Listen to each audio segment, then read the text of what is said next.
Di puncak Milad ke-47 Majelis Ulama Indonesia tahun 2022, MUI Kabupaten Sukabumi menyampaikan 3 substansi secara garis besar, yakni meningkatkan nilai-nilai keagamaan di masyarakat Kabupaten Sukabumi yang sejalan dengan peran dan fungsinya. Kedua, secara taklim menyampaikan pembinaan-pembinaan secara rutin melalui program dari tingkat pusat, daerah, dan kabupaten, dan ikhlas hulumah yang menjadi komitmen MUI untuk perbaikan-perbaikan akidah dan akhlak di masyarakat.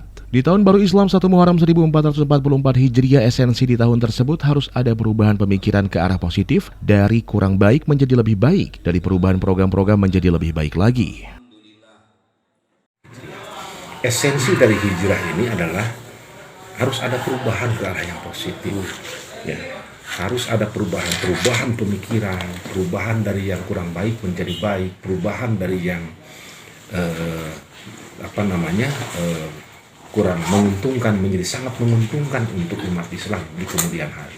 Itu esensi perubahan. Jadi perubahan dalam pemikiran, perubahan dalam program, perubahan dan lain-lain. Itu saya kira yang terkait dengan hijrah. Dari Cisaat, Kabupaten Sukabumi, Muhammad Ujang Heriaman melaporkan untuk Dinamika.